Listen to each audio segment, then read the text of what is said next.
In 1977 there was the first big international conference on manipulative therapy in Colorado. We had 3 weeks there, so that was really a great experience for people coming from all over. And I was sharing a condominium with Anne Signal from Britain. Don't know if you know about her, but she translated Yanda's work into soft tissue work. So it was great to meet up with Anne. Then you learned a lot more about your soft tissue stretching. And the other lady was from Brisbane, a very nice lady, not Fran Elkins, but she's right to her every Christmas. Anyway, Denise Elkins. So we had 3 of us shared this condominium, still good friends, meet one another from time to time. And it was great to see the programme, because they had many doctors, Dr. Kaur from different disciplines, you know, some from occupational health and some from different schemes of manual therapy, and it was just very, very wide and broad to see this. And here we were, all the New Zealanders were sitting up there straight with the hollow in their back and doing this. And here was Farney's lot, and Maitland's too. There they were all lying with their legs up in flexion and and so I had been working with this quite a lot in the school with the extension programme. And so when I came back, they were starting to encourage us to do research. Well, I'd never studied anything like it, but fortunately we had Maynard Williams there. And so he was happy to help when I came back from that to compare a flexion and extension programme. And also we had some business people in the same area of the school. It was much smaller. We were in Grafton, which didn't hold a whole lot of people. So it was just a small, compact unit of people that could get together. And so the business people helped as well as to develop the programme we would have. But going back to Colorado, well, we had 3 weeks there. I've got some super slides of Carlton Bourne and Evian and all these people went down the Colorado River, great comradeship, and then very much working as well, studying the anatomy and studying the mechanics. That was all kind of new to us really, because they'd done so much in the mechanical aspects. But it was good to see Maitland working. We'd heard a lot about it and hadn't actually seen it, how they worked with their patients. So yeah, it was quite a splendid conference. And if you look at the programme, you'll see all the types of doctors were there. So out of that, kept up with Anne Signal. She came back to New Zealand and took courses on Yanda's work, which she had worked with in Czechoslovakia.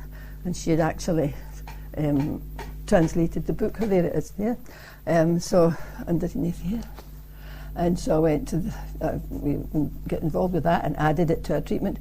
Stan Parrish, who's a New Zealander, well, I went to visit his practices in America and saw them in their own private rooms and how he treated his patients, and that was a pretty special way.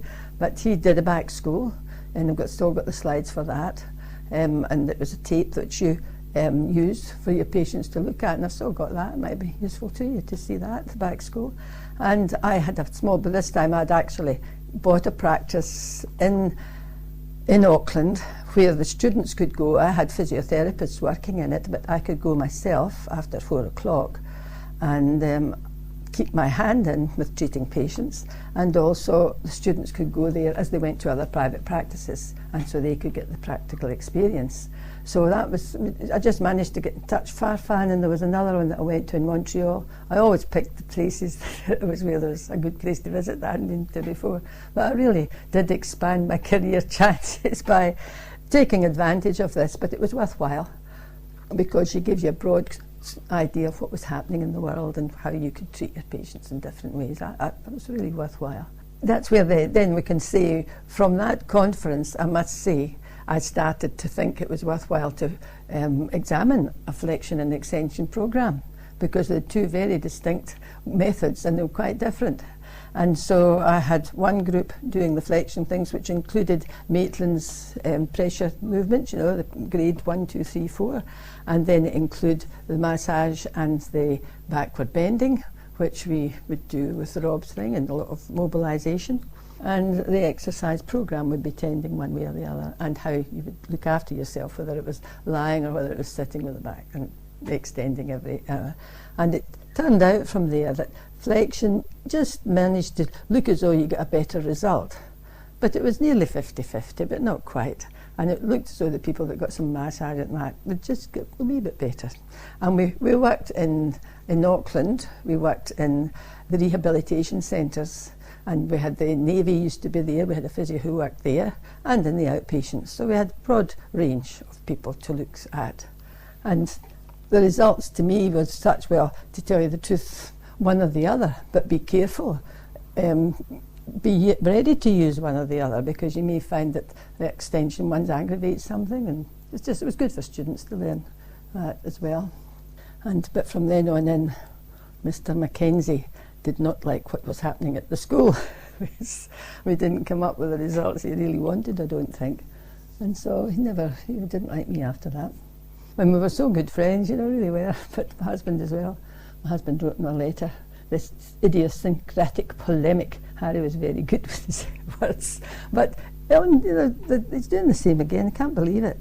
And into all the women's magazines and everything about what was happening at the physio schools. It was just pretty bad. It wasn't necessary. But I can't believe he was at it again just recently. But anyway, I still would give people flexion if necessary, or whatever. I don't think you can stick to one thing really.